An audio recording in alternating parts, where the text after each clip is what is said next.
You were telling us a story before of going to this rapper from Detroit, his first album release party. I went to Eminem's first album release party. I met him there. I was probably the only East Coast motherfucker in there, bro. It was in LA. How did you know about him? Who, Eminem? Yeah, because before the album is released, I think the single's doing well. Yeah, the single's doing well, yeah. But he wasn't the sensation immediately. Well, I think lyricists recognize him immediately. So, okay, so the community, the people who are rap. Yeah, lyricists recognize him immediately. Now, I didn't meet him back.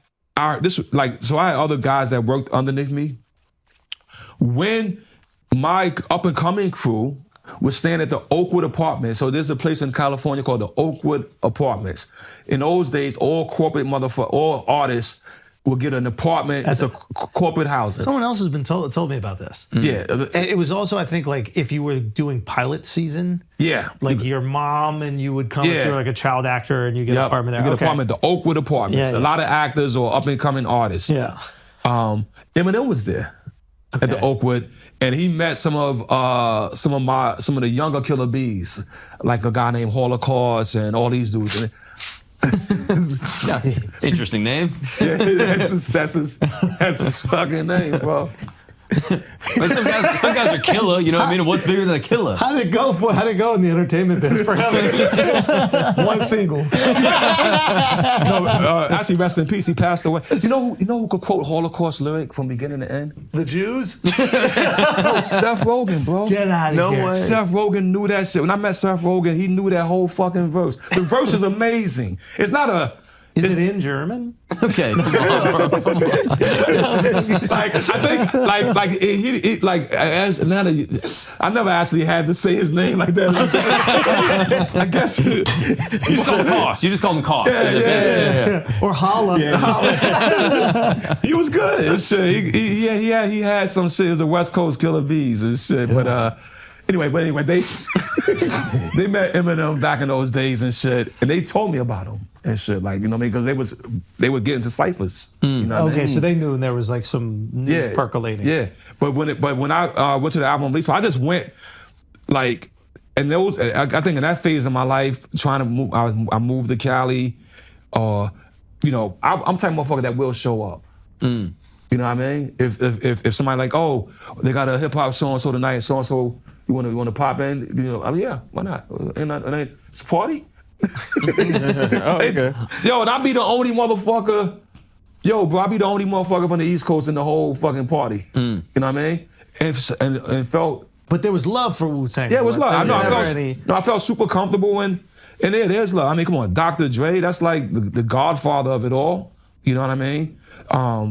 Even when I first met him, it was like a pleasure, like a joy. Now, I imagine when he meets you, given how much he cares about, especially like rap and lyrics, he's meeting someone he's admired for a very long time. Is there like... It's mutual. Yeah. Of course. Yeah, I gotta say, it's mutual. He's giving me... He loves the game. You could really feel like he loves he's giving me some great compliments, and it's mutual. It's like he's one. If anything, if you wanted to sound like a fucking record, you gotta emulate him. You know what I mean? I wasn't trying to sound like a record, honestly. Until I was trying. Like for many years, I was trying to sound like the demo. You know what I mean? I wanted my shit to sound like, yo, son, this shit niggas made this shit. Like, you know what I mean? That was on Like purpose. grimy. You wanted it to be I want my more shit to be like, yo, bro, fuck that. lo-fi. Yeah, you know how it is when you first, especially like, I'm a generation older than you guys, but hip hop started on fucking tapes, bro, with hisses. My dad used to work in NBC, would like produce the news on NBC. He was first in Baltimore, and then he came up and he did a news story, and it was the first ever news story on rap music. And he went up, and there was a guy named, it was up in the Bronx, there was a club, I forget the name. The Fever? I don't know, I gotta ask him, but it was DJ Hollywood. DJ Hollywood. Yeah. Classic, yeah. And he was like, dude, this guy was like, he was just kind of freestyling. He was going like off the, and imagine like a white dude that like grew up in New York. Never heard this shit before. He hasn't heard of it. He's there, and everybody's telling him about this like this is very real. My dad's old. He's 80 years old. You know what I mean? And he goes, and he actually met with like Russell in his like Midtown one office with no desk. Right. It was just a telephone and 2 chairs. Right. And but he said Curtis Blow was there and stuff, but he said there was something about that, like that DJ Hollywood guy. Right. And I was always curious. So like people came up, or at least were like aware at the time. Yeah, DJ Hollywood had tapes floating around. Like, I'm more of the era of Cold Crush Brothers, which is you know Cold Crush Brothers. No. Okay, so Cold Crush. I mean, people were arguing that Grandmaster Caz of the Cold Crush Brothers might be the 3rd rapper in history. Really? Like, you know what I'm saying? He might be the 3rd. They saying there's a guy named Coke LaRock. Yeah. Right? He might be the 1st rapper in history. Melly Mel. Yeah. Grandmaster Caz. These are considered some of the first. And if not, definitely in the Bronx. You know what I mean? Where it comes from. So Right. So Cold Crush Brothers, so I'm from the Cold Crush Brothers, the Fantastic Five,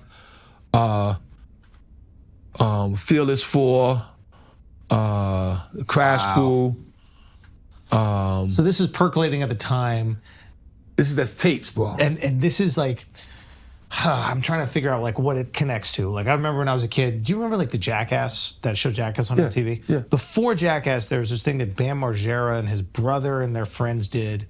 There was a skate video called CKY and CKY2K, and it would mix skateboarding with pranks. Okay. This is the first experience I had with something that was like viral through like handing it to people. In the same way that tapes, I think, were like, I remember getting like Big L's tape. Right. Do you remember that? Like, right. And it was almost people would gatekeep Big L a little bit. It was like, It's a secret, right? And I don't know why they felt like they wanted to be secret, but the only way you could hear about shit, it wasn't marketing, it wasn't fucking promo. Somebody had to hand it to you. Someone handed it to you, and maybe you could like burn a copy of it. Oh yeah, you got your fucking Kangen box. Yep. And you fucking press record and then Yeah. So that's so that vibe and that feeling was always important to me. The vintage sound of hip hop. So you leaned into it. Yeah.